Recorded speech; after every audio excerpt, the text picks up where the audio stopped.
The moment my mother-in-law slid a rental lease across the dinner table and demanded I pay $2,500 a month to live in her son's house, I didn't scream. I didn't cry. I just smiled, took the pen, and signed it. She thought she had finally trapped me. She thought she was establishing dominance in what she believed was her family's territory. But as she smirked at me over her wine glass, she had no idea that the ink on that paper was worthless. Because she didn't know that I was the one who actually owned the house. And she definitely didn't know that 5 minutes earlier, under the table, I had just sent a text message that sold the property right out from under them. Here is how I let my in-laws evict themselves. There, Karen said, tapping one perfectly manicured nail on the signature line I'd just filled in. Now we have everything in writing. Very professional, don't you think? I set the pen down carefully, folding my hands on the table. Very professional, I agreed. David sat to my right, his eyes glued to his plate of cold chicken parmesan. He hadn't touched his food in 20 minutes. He hadn't said a word in 30. The muscle in his jaw twitched the way it always did when his mother was steamrolling someone, but he just kept cutting the same piece of chicken into smaller and smaller bits. Karen took a long sip of her Chardonnay, my Chardonnay, from the wine fridge I'd installed, and smiled that smile. The one that didn't reach her eyes. The one that said she'd won. Now, Maya, she continued, her voice dripping with false sweetness, I know this might seem sudden, but you have to understand. David is the man of this house.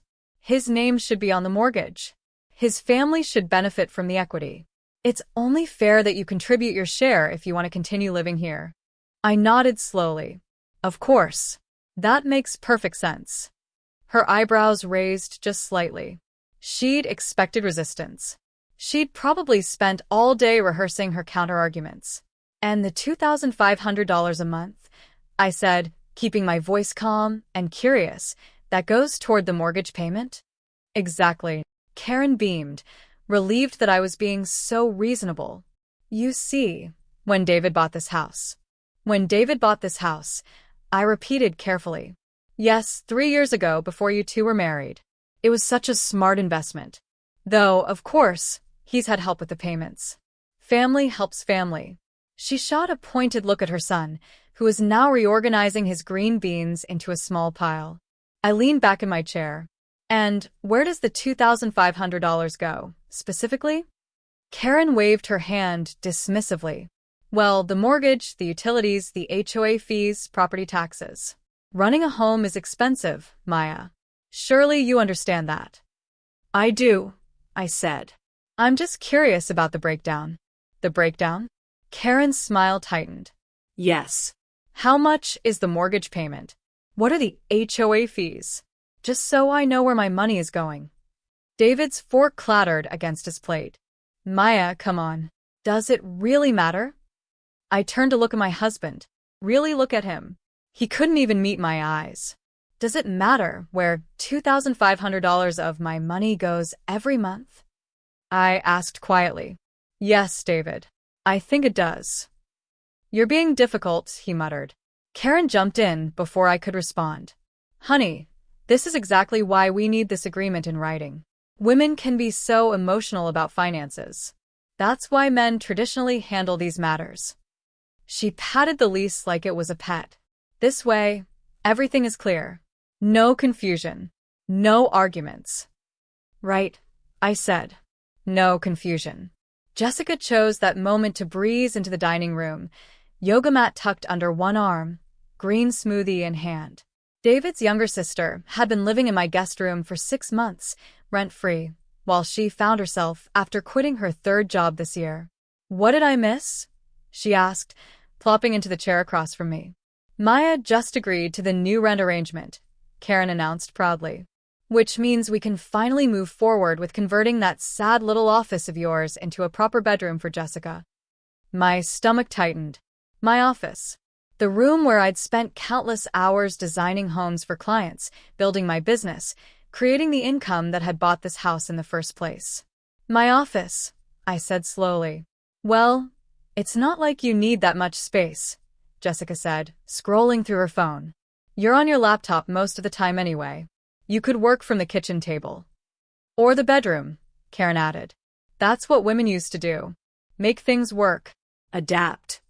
I felt my phone buzz in my lap. A text from my real estate attorney. Contract signed. Sale closes in 30 days. Congratulations, Maya. I allowed myself a small smile. Is something funny? Karen asked sharply. No, I said, looking directly at her. I'm just thinking about how much things are going to change around here. Good, she said, misunderstanding completely. Change is healthy. And now that we have this financial arrangement sorted out, I think we should talk about the other house rules. Other house rules? Karen pulled out her phone and started reading from her notes. Number 1, no more leaving dishes in the sink overnight. It attracts pests. Number 2, the master bedroom television volume must be kept down after 9 p.m. Your shows keep me awake. Number 3, grocery shopping will be done on Sundays and we'll split the cost evenly. Split the cost evenly? I interrupted. Even though there are 3 of you and 1 of me, David barely eats here anymore. I eat here.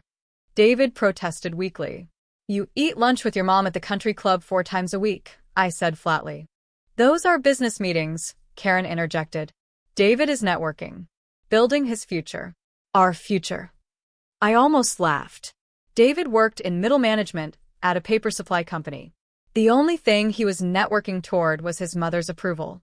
Anyway, Karen continued, number 4, we need to establish a cleaning schedule. Jessica, and I shouldn't be responsible for the entire house. You're not responsible for any of it, I said quietly. I have a cleaning service that comes every week. Well, we'll be canceling that, Karen said. Waste of money. We can all pitch in like a real family. Like a real family. I looked around the table. At my husband, who still couldn't look at me. At my sister-in-law, who was now taking a selfie with her smoothie. At my mother-in-law, who was already planning which of my belongings she'd throw out when she converted my office. I think I need some air, I said, standing up. We're not finished discussing this, Karen said. I am, I replied. I walked out of the dining room, through the kitchen I'd renovated with my own money, and out onto the back deck. The deck I designed myself, with built-in planters and Edison lights strung overhead. My phone buzzed again. This time it was my best friend Rachel. Did you do it? Did you sign? I texted back.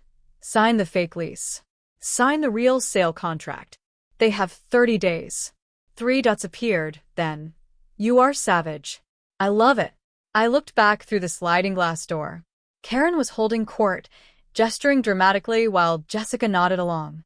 David just sat there, a ghost in his own life. 30 days, I thought. 30 days, and this nightmare would be over.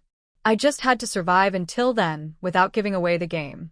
3 years earlier, I'd fallen in love with the house before I'd even seen the inside. It was a 1920s craftsman bungalow on a tree-lined street in a neighborhood that was just starting to gentrify. The listing said estate sale and needs work, which in real estate speak meant the owner died and their kids want cash fast. I'd been working as a freelance architect for 2 years, and I was doing well. Really well. Well enough that I'd saved $85,000 for a down payment. Well enough that I could afford to take on a fixer-upper. The house was listed at $340,000. I offered $295,000 cash, and they accepted within 24 hours. But I didn't buy it under my name. I'd learned early in my career that being a young woman in architecture meant having male clients try to lowball me, having contractors assume I was someone's assistant, having people question whether I really knew what I was doing. So, I'd gotten strategic. I bought the house through an LLC I'd set up in Delaware, Cascade Property Holdings. Neutral name. Anonymous ownership. My attorney and my accountant were the only people who knew I was the sole member. On paper, I was just a tenant. In reality, I owned every square foot. I spent 8 months renovating that house. I did a lot of the work myself. Painted every wall, refinished the original hardwood floors, updated the kitchen with white subway tile and butcher block counters. I hired contractors for the big stuff. New roof, updated electrical, modern HVAC. I poured my heart into that house. And then I met David. We'd met at a wedding, mutual friends, open bar, that magic hour when everyone looks better in string lights. He was charming and funny, and seemed genuinely interested in my work. On our third date, when I showed him the house, he'd been amazed. "You did all this yourself?" he'd asked, running his hand along the custom built-in bookshelf I designed for the living room. "Most of it," I'd said proudly. "It's incredible, Maya. You're incredible." We dated for 8 months before he moved in. I didn't ask for rent. He was my boyfriend. We were building a life together, and honestly, I made enough that it didn't matter. What I didn't know then was that David had a financial parasite named Karen. His mother had always been present.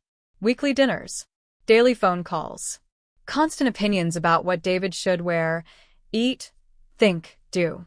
But I'd chalked it up to typical mother-son closeness. My mistake. 6 months after David moved in, Karen called with terrible news. She and David's father had invested their retirement savings in a friend's sure-thing real estate development in Florida. The friend had disappeared.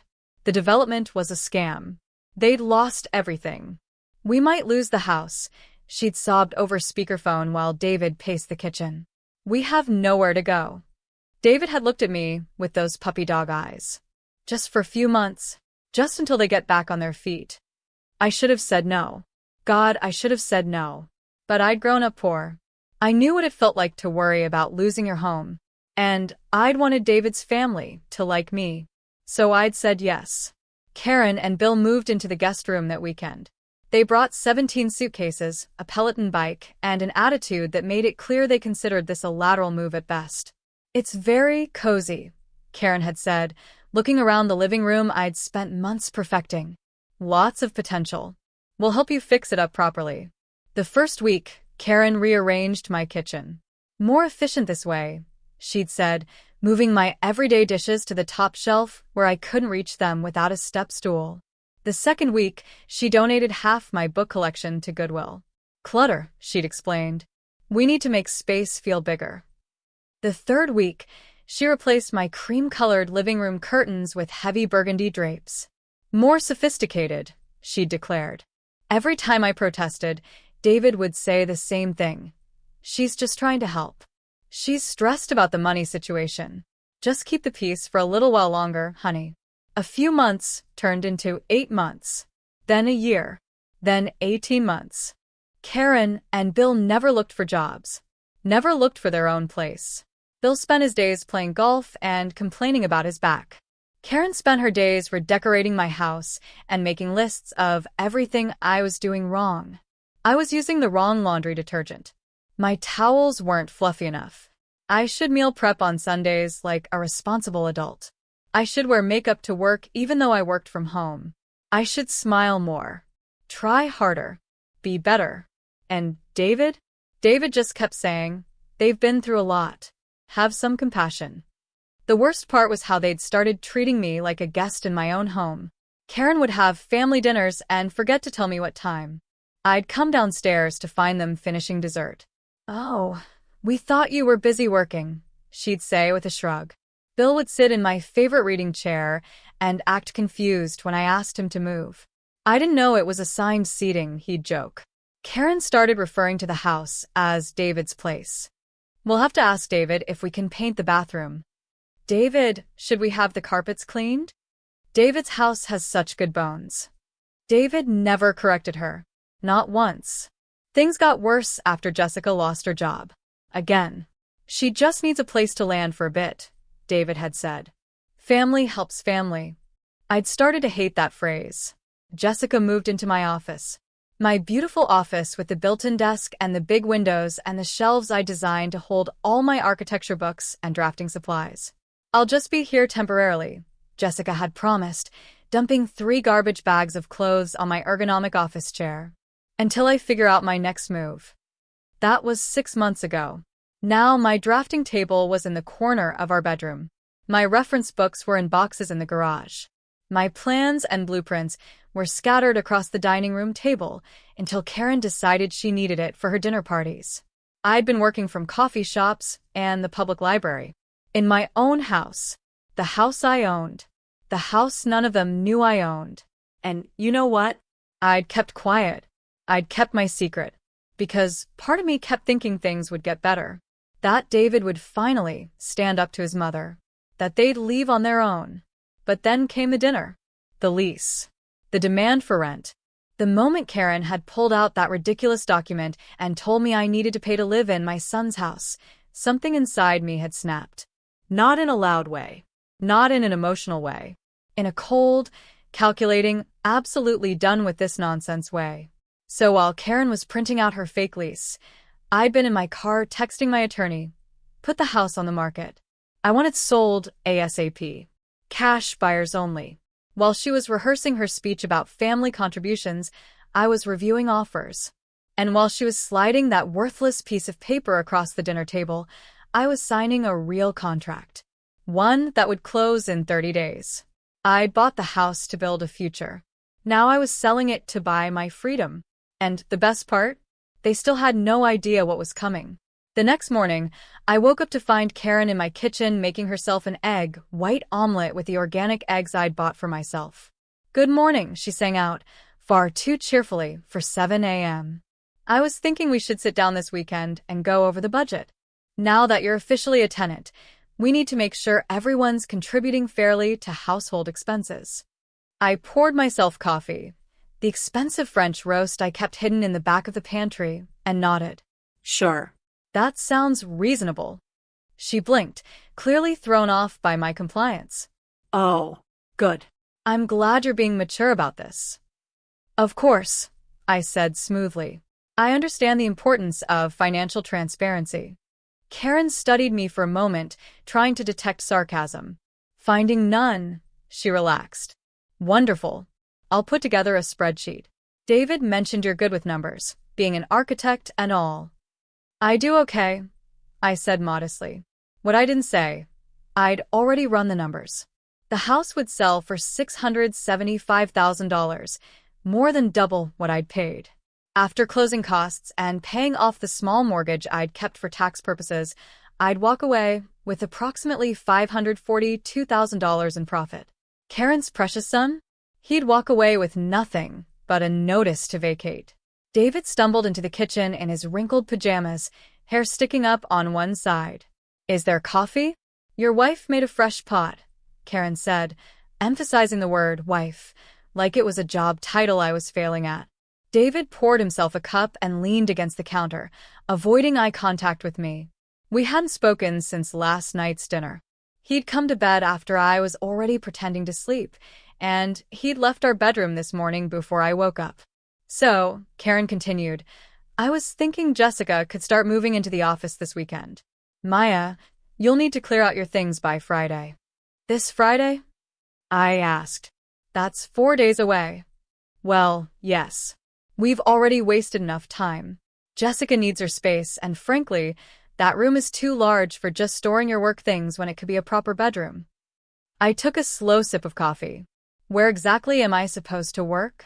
"The kitchen table works perfectly fine," Karen said, gesturing to the farmhouse table I'd custom-ordered from a woodworker in Portland. "Or you could work in your bedroom. Lots of people work from their bedrooms." "I have client video calls," I said. "Then make sure the bed is made," Karen replied, as if that solved everything. David shifted uncomfortably, but said nothing. "And what about all my equipment?" I pressed. "My drafting table, my reference library, my samples." "The garage has plenty of space," Karen interrupted. "Or you could rent a storage unit. I saw a sign for one of those places down on Miller Road. Very affordable." I wanted to laugh. She wanted me to pay $2,500 a month in fake rent and pay for storage for my work equipment so her unemployed daughter could have a free bedroom in my house. "I'll figure something out," I said quietly. Karen smiled, satisfied. "I knew you'd understand. Family has to make sacrifices." Jessica appeared then, wearing one of my yoga tops. I could tell because it still had the tag tucked into the collar. "Are we talking about my room?" "We are," Karen said brightly. "Maya is going to have everything cleared out by Friday." "Perfect," Jessica said, grabbing the rest of my eggs from the carton. "I already ordered a new bed frame from West Elm. Oh, and Mom, we should paint. That beige is so depressing. I'm thinking maybe a sage green? Or a lavender? They started discussing paint colors for my office while I stood there holding my coffee mug. David looked at me briefly, guilt flickering across his face, then looked away. I checked my phone under the table. My attorney had sent me an update. 3 cash offers already. All above asking. This is going to go fast. 29 days. That afternoon, I had a video call with my biggest client, a tech CEO who wanted me to design his dream house in Marin County. It was a $40,000 contract, my largest project to date. I'd set up my laptop in the bedroom, angled carefully so he couldn't see the pile of David's dirty laundry on the chair behind me or the unmade bed. Maya, these preliminary sketches are exactly what I was envisioning, he said, scrolling through the designs I'd sent. The way you've incorporated the natural landscape while maximizing the view, it's brilliant. Thank you, I said. I really tried to. A crash from downstairs. Then Karen's voice, shrill and angry. Jessica, be careful with that. I smiled apologetically at the screen. Sorry, some construction noise in the neighborhood. More banging. The sound of furniture scraping across the floor. My client frowned. Are you sure you're in a good space to work? We could reschedule. No, this is fine, I insisted, even as I heard Jessica shout, Mom, where do you want this ugly bookshelf? That ugly bookshelf was a custom walnut piece I'd commissioned from a furniture maker in Seattle. It had cost $3,000. Actually, my client said slowly, Is everything okay, Maya? You seem stressed. I opened my mouth to lie, to say everything was fine, but something in his genuine concern made me pause. Honestly, I said, I'm going through some family complications, but I promise it won't affect the project timeline. Family complications, he repeated. Been there. My ex-wife's parents once tried to sue me for their daughter's credit card debt, claimed I had influenced her spending habits. I laughed despite myself. How did that turn out? I hired a very expensive attorney who made the problem go away. He paused. Maya, I'm going to be straight with you. You're incredibly talented, but you're working out of what sounds like a chaotic situation. Have you ever thought about getting a proper office space? I have office space, I said. Or I did. It's complicated. Another crash from downstairs. Look, he said, I have a friend who owns a co-working space downtown. Beautiful old building, lots of natural light, very affordable. Let me send you his information. Consider it a bonus for putting up with all my revision requests. After we hung up, I sat there staring at my laptop screen. A co-working space. Why hadn't I thought of that? Because you let them convince you that you were the problem, a voice in my head whispered. You let them make you small. I pulled up the information my client had sent. The co-working space was gorgeous. Exposed brick, huge windows, dedicated desks starting at $400 a month. I could afford that easily. I'd been able to afford it all along. But I'd been so busy trying to keep the peace, trying to make things work, trying to be accommodating, that I'd let Karen and Jessica dismantle my professional life piece by piece. Not anymore. I booked a tour for tomorrow. That evening, David finally tried to talk to me. I was in the bathroom getting ready for bed when he appeared in the doorway, looking sheepish. Hey, he said. Hey, I replied, not looking up from washing my face. So, about the lease thing. I waited. I know it seems harsh, he continued, but Mom has a point. We should all be contributing to the household expenses. I dried my face slowly. David, do you know how much I make? He blinked. I mean, you do well. You're always working. I made $240,000 last year. His mouth fell open. Wait, what? $240,000, I repeated. I'm currently working on projects worth over $100,000 in fees. I pay for the groceries, the utilities, the cleaning service, the landscaper, and the high-speed internet that Jessica uses to post TikTok videos all day. I didn't know you made that much. You never asked, I said simply. You just assumed because I work from home and don't talk about it that I'm making pocket change. He ran his hand through his hair, a nervous habit. Okay, but that doesn't mean Mom's wrong about splitting expenses. My parents are struggling. Your parents play golf 4 times a week at a club with a $15,000 annual membership fee. That's different. That's Dad's mental health, the doctor said. David. I turned to face him fully. Your parents aren't struggling. They're living rent-free in a beautiful house, eating food they don't pay for, and treating me like the help. Your mother literally made me sign a fake lease for a house she doesn't own. His face went pale. What do you mean, fake lease? Oops. I'd said too much. Nothing, I backtracked. I just mean it's not legally binding or whatever. Maya, is there something you're not telling me? I looked at my husband. This man I'd loved enough to let his entire family move into my home. This man who'd stood by and watched his mother bully me for 2 years. This man who'd never once chosen me over his family. There's a lot I haven't told you, David, I said quietly. But you've never really asked. He stared at me, confusion and something like fear crossing his face. I'm going to sleep in the guest room tonight, I said, grabbing my pillow. What? Why? Because your mother is making Jessica clear out my office this week, and I need to start boxing up my things. It'll be easier if I'm sleeping near there. It was a lie. The guest room was on the opposite end of the house. But I couldn't stand the thought of sleeping next to him for one more night. Maya, come on. Don't be dramatic. Dramatic? Of course. Good night, David, I said and walked out. Behind me, I heard him call out, You're being ridiculous. I kept walking. I spent the next day at the co-working space tour, and it was perfect. Huge windows overlooking the city, a private office with a door that locked, a kitchen with free coffee, and absolutely no family members were decorating around me. I'll take it, I told the manager. I can start Monday. Wonderful, she said. Just need first and last month's rent, and you're all set. I wrote her a check right there. $800 felt like the best money I'd ever spent. When I got home, Jessica and Karen had already started on my office. My drafting table was in pieces in the hallway. My books were in garbage bags. My carefully organized samples and materials were dumped into cardboard boxes with no labels. Oh, good, you're here, Karen said cheerfully. We need you to take all these boxes to the garage. Jessica's bed arrives tomorrow. I looked at my professional life scattered across the hallway floor. Actually, I said, I won't be needing the garage. I got an office space downtown.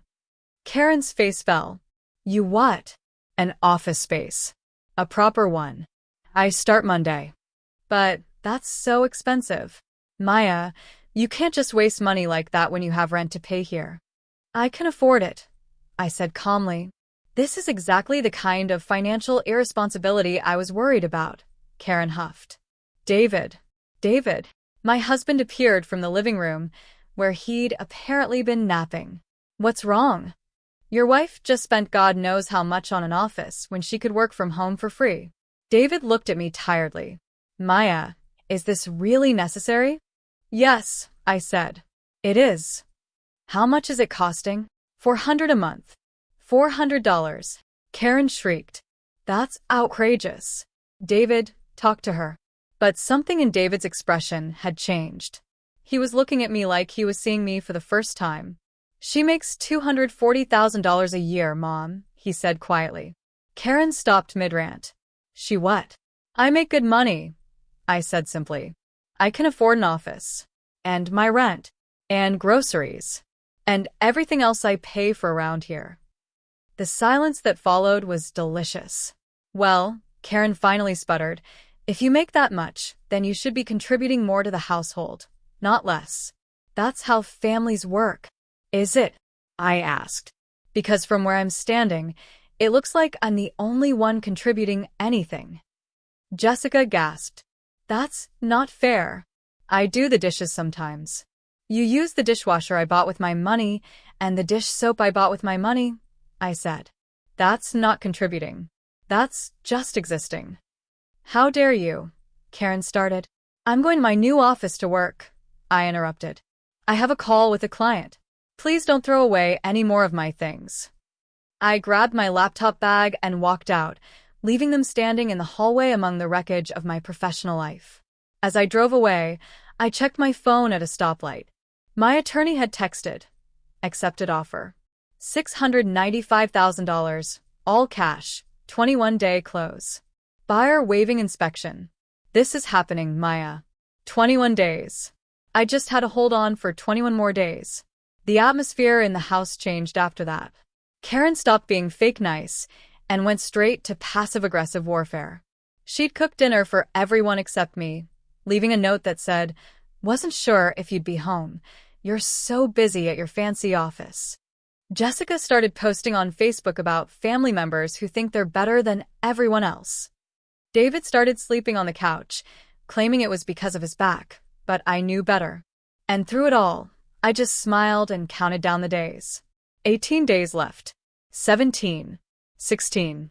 I started moving my valuables out little by little. The expensive art prints I'd collected. My grandmother's jewelry. My favorite books.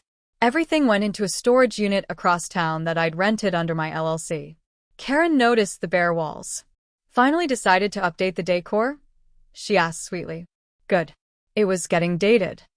"Just freshening things up," I replied. What I didn't tell her, I was erasing myself from this house. When I left, there would be nothing of me remaining. 14 days. 13. 12. My attorney called with an update. "The buyers want to do a final walkthrough next week. Can you make sure the property is accessible?" "Not a problem," I said, stepping outside so no one would hear. "What day?" "Tuesday at 2 p.m. Tuesday. Karen had her weekly nail appointment at 1:30. Jessica usually slept until 3. David would be at work. "Perfect," I said. The buyers were a young couple, both doctors, relocating from Boston. They'd fallen in love with the house from the listing photos and didn't care that it came with a short timeline. They just wanted to close fast and move in. They had no idea they'd be inheriting some surprise tenants. But that wasn't my problem anymore. 11 days. 10. 9. I started to feel lighter, like I was already halfway free. And then Karen made her biggest mistake yet. She invited David's entire extended family over for Sunday dinner to celebrate David's success. I came home from my office to find 20 people crowded into my living room. David's aunts, uncles, cousins I'd never met. Everyone drinking wine, eating from platters of catered food that I definitely hadn't authorized. "There she is," Karen announced when I walked in. "Maya, we're celebrating David's promotion." David looked uncomfortable in the corner, nursing a beer. "What promotion?" I asked. "He didn't tell you?" Karen asked, her voice dripping with false concern. "He's being promoted to senior regional manager." "Isn't that wonderful?" It would have been wonderful, except David had told me 2 weeks ago that he'd been passed over for that promotion. "Congratulations," I said carefully. "Speech." "Speech," someone called out. David looked like he wanted to die, but Karen pushed him forward. Thanks everyone," he mumbled. "I'm really grateful for this opportunity." He went on for a few minutes, and I watched him lie to his entire family about a promotion he didn't get. Watched Karen beam with pride. Watched everyone toast to his success. And then Karen raised her glass higher. "And let's also toast to David and Maya's beautiful home. Isn't it gorgeous? David worked so hard to get this place." Everyone murmured agreement, looking around at the crown molding I'd restored, the built-ins I'd designed, the kitchen I'd renovated. David's work. "Actually, I started. But Karen cut me off. Maya's been so supportive, even agreeing to help with the mortgage so we can all live here together. She's such a team player." The room erupted in approval. Someone patted me on the back. David's aunt told me I was good people. And I just stood there, invisible in my own house, while my mother-in-law rewrote history in real time. 8 days, I thought. 8 more days, and they'll learn the truth. I could wait 8 more days. The Sunday dinner party finally ended around 11 p.m. I'd spent most of it hiding in what used to be my office, now Jessica's pink and lavender nightmare of a bedroom, pretending to take work calls. When the last guest finally left, I came downstairs to find Karen directing David and his father in cleaning up. "Oh, Maya," she said brightly, "since you didn't help with dinner, maybe you could handle the dishes?" I looked at the mountain of catering platters, wine glasses, and dessert plates stacked on every surface. No, I said simply. Karen's smile froze. Excuse me? No. I didn't authorize this party. I didn't invite these people. I'm not cleaning up after them. Maya, David started. And another thing, I continued, my voice calm but sharp. David didn't get that promotion.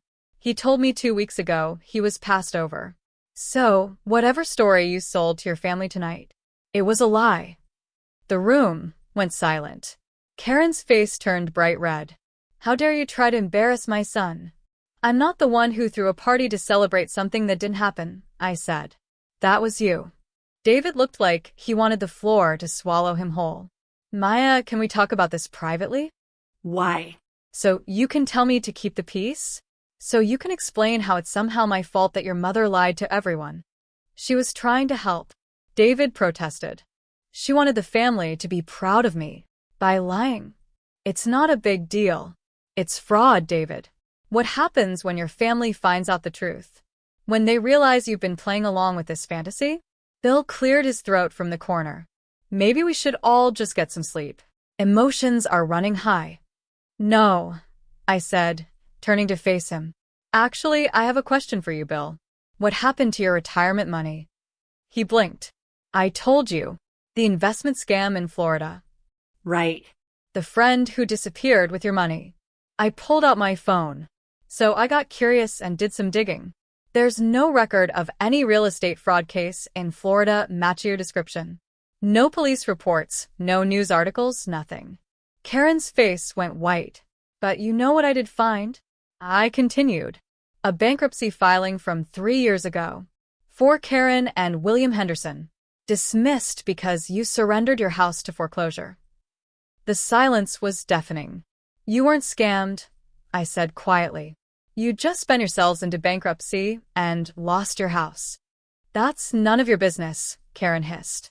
It became my business when you moved into my house and never left. Your house. Karen laughed, a harsh, bitter sound. This is David's house. You're just the girlfriend who... Wife, I corrected. And no, it's not David's house. David was staring at me now, something like panic in his eyes. Maya, what are you talking about? This wasn't how I'd planned to reveal it. I'd wanted to wait until the closing, until the very end. But I was so tired. So tired of the lies and the manipulation and the constant gaslighting. I own this house, I said. I bought it 3 years ago, before I met you, David. It's in my name. Well, my LLC's name. Every mortgage payment, every renovation, every piece of furniture. Mine. Karen laughed again, but it sounded forced. That's ridiculous. David, tell her that's ridiculous. But David was looking at me with dawning realization. The LLC. Cascade Property Holdings. That's yours. Yes. But the mortgage statements come addressed to Cascade. Because Cascade owns the house. I am Cascade. Jessica had appeared in the doorway, her face pale. Wait, so David doesn't own this house? No. Then who's been paying the mortgage? She asked. I have. The entire time. Karen was shaking her head, frantically. No. No, that's not possible. David told us. David told you what you wanted to hear, I said, looking at my husband. Didn't you? He couldn't meet my eyes. You let them believe you owned this house, I said. You let them move in and take over and treat me like a tenant in my own home. You never corrected them. Not once. I didn't know how. David burst out. They were so proud. They kept talking about how I was finally successful, how I'd made it, and I couldn't tell them the truth. So you let them abuse me instead. It wasn't abuse. They're just set in their ways. They demanded I pay $2,500 a month in rent for a house I own, David. They threw out my belongings. They took over my office. Your mother has spent 2 years treating me like the help. Karen found her voice again, shrill and defensive. If you own this house, why didn't you just say so? Because I wanted to see how far you'd go, I said honestly. I wanted to see if David would ever stand up for me.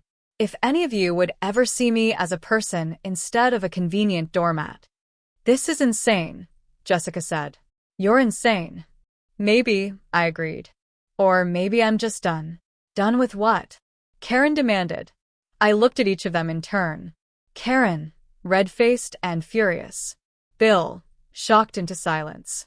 Jessica, scrolling through her phone like she could fact-check her way out of this. And David, my husband, looking smaller than I'd ever seen him. Done with all of it, I said. The house sold. We close in 8 days. The room erupted. Karen started screaming about lawsuits and fraud and how she'd sue me for everything. Jessica was crying about where she was supposed to live. Bill just kept saying sold over and over like he couldn't process the word. And David just stared at me with this look of complete betrayal. You sold our house, he said quietly. You sold our house without telling me. It's not our house. It's my house. And yes, I sold it. Where am I supposed to go? The question hung in the air. I'd been waiting 2 years for him to ask where I was supposed to work when they took my office, where I was supposed to exist when they took over every room, where I was supposed to feel safe when his family invaded my home. But he'd never asked those questions. I don't know, David, I said, but you have 8 days to figure it out. I grabbed my car keys and my laptop bag and walked out. I heard Karen screaming behind me, heard something crash, probably one of her fancy wine glasses, heard David calling my name. I didn't look back. I drove to the Marriott downtown and checked into a room. A quiet, peaceful room with white sheets and no family photos and absolutely no one telling me I was doing something wrong. I ordered room service, a $40 burger I didn't need but absolutely deserved, and opened my laptop. My attorney had sent the final closing documents for review. I read through them carefully, signed electronically, and sent them back. Then I opened a new email to my client in Marin County and asked if his offer for the office space was still available. He responded within 10 minutes. Absolutely, and his friend was throwing in the first month free as a welcome gift. I booked a one-way flight to San Francisco for the day after closing. Then I called Rachel. Tell me you're okay, she said immediately. I told them.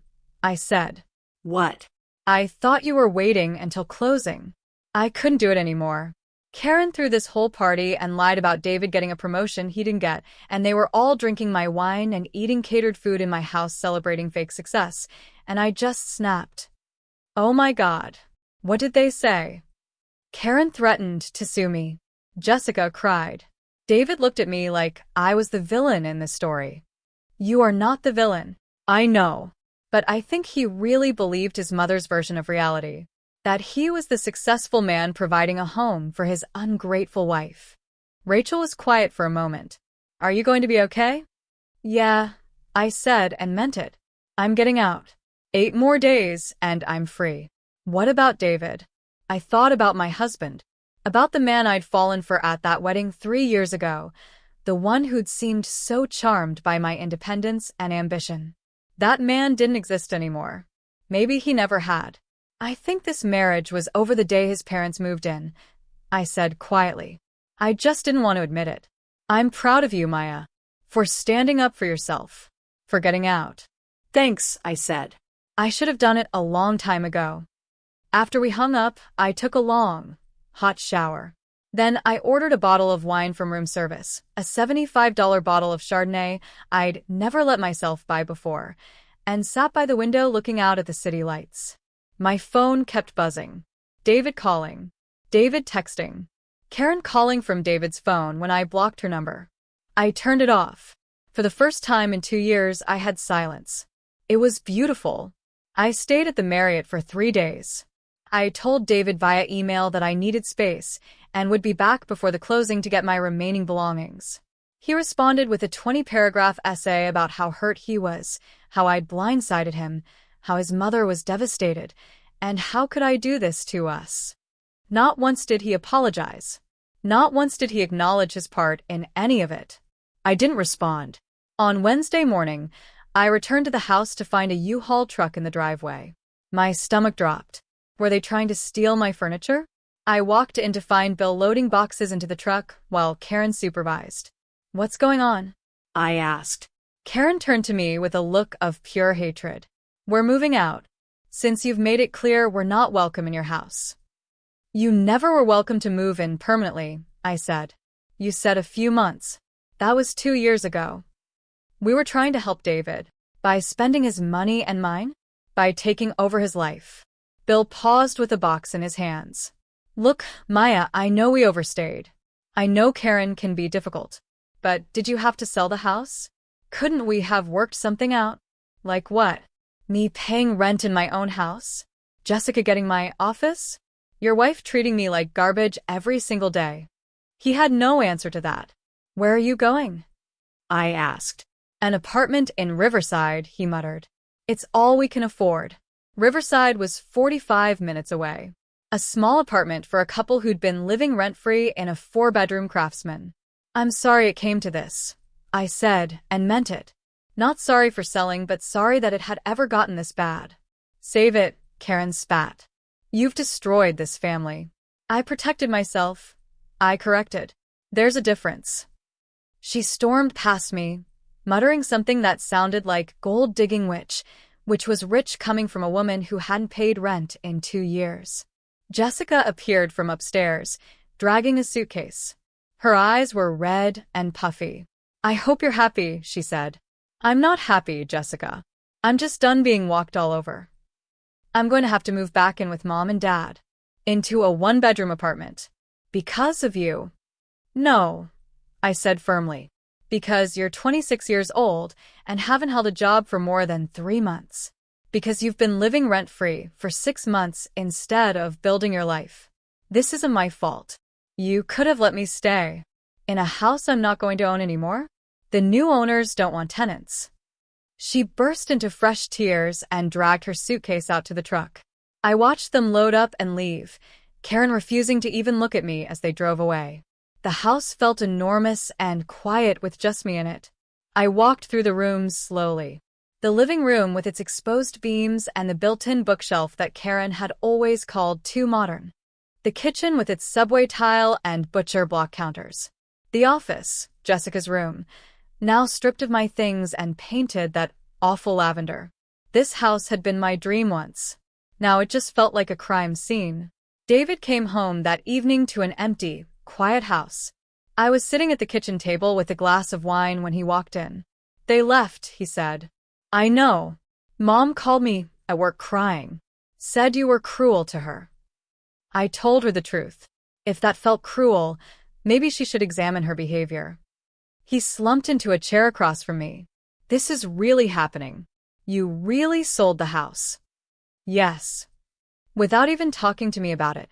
David, we haven't really talked in 2 years.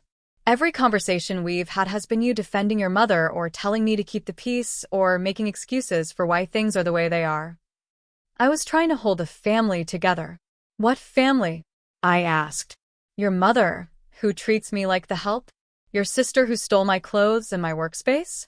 Your father, who sat silently while all of this happened? They're still my family, and I was supposed to be your wife. But you chose them. Every single time, you chose them. He ran his hands through his hair, that nervous habit again. So what now? You just leave? We get divorced? I don't know, I said honestly. I haven't thought that far ahead. I just knew I had to get out of this situation. Where are you even going? San Francisco. I have a project there, and I'm going to rent an apartment and figure out my next steps. San Francisco, he repeated, like it was another planet. What am I supposed to do? Find your own place. Go to therapy.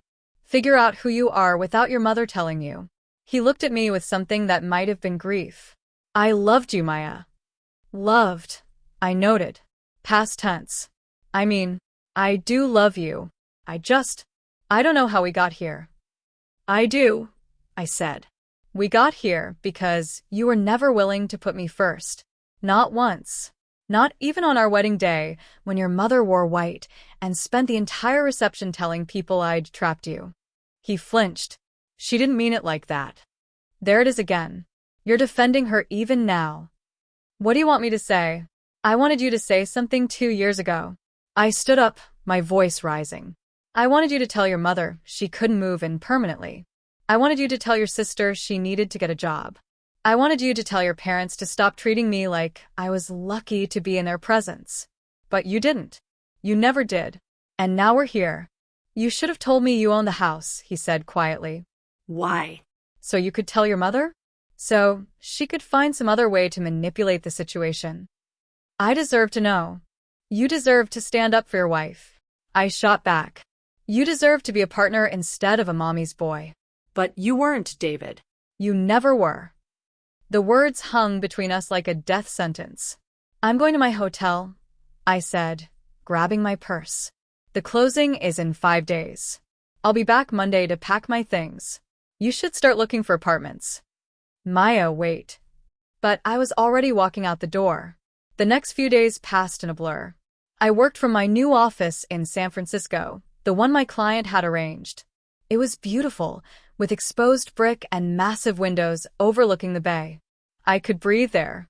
My attorney confirmed that everything was on track for closing. The buyers were excited, their financing was solid, and the title was clear. They do know there's a tenant, right? I asked. They know there's a soon-to-be ex-husband who's been asked to vacate, she confirmed. They're fine with it. They don't move in until next month anyway. Good. Maya, she said carefully, you're sure about this? Once we close, there's no going back. I'm sure. I'd never been more sure of anything in my life. On Saturday, Rachel flew up to help me pack. We rented a moving truck and drove back to the house. David's car was gone. He texted that he was staying with a friend and wouldn't be there. Coward, I thought. Rachel and I spent the entire day packing my life into boxes. My clothes, my books, my kitchen gadgets, my art. Everything that was mine. You're taking the couch, right? Rachel asked. You bought that? Yeah. And the dining table? And the bed frame? I paused. Actually, I bought pretty much everything in this house except David's gaming computer and his clothes. So, he's going to be sleeping on the floor in an empty house. He'll figure it out. Or his mother will buy him furniture. We loaded everything into the truck. It took us 6 hours, but by the time we were done, the house was practically empty. Just bare walls and hardwood floors and the ghosts of 2 years I'd never get back. I took one last walk through. The living room where we'd watched movies together before his parents moved in. The kitchen where I'd made breakfast every Sunday. The bedroom where we'd made plans for a future that would never happen.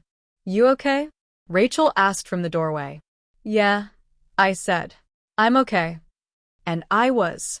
I'd lost a house I loved and a marriage that had slowly suffocated me. But I'd gained something more valuable. My freedom.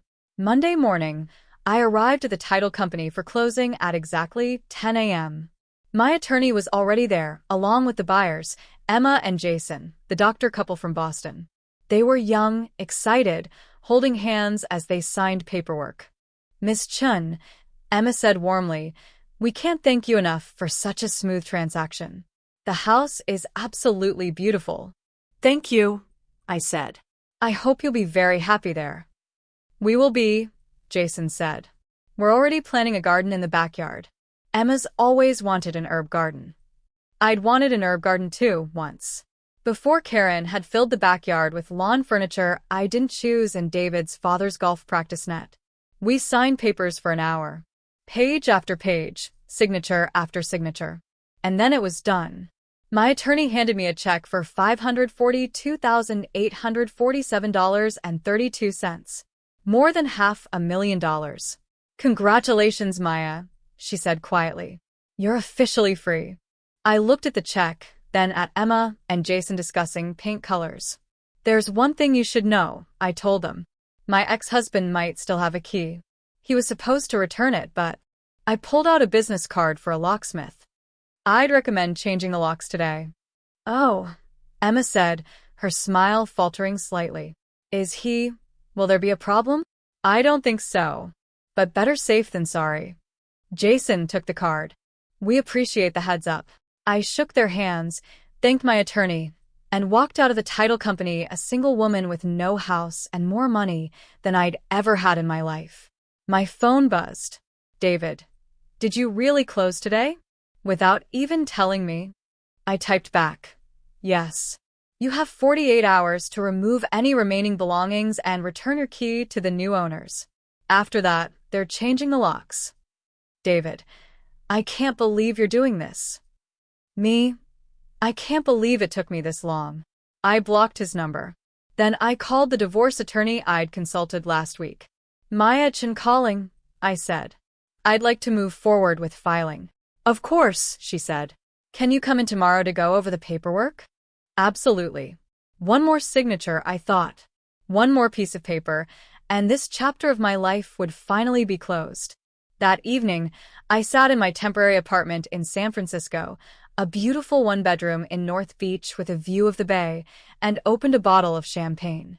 Rachel was there via FaceTime. To freedom, she said, raising her glass. To freedom, I echoed.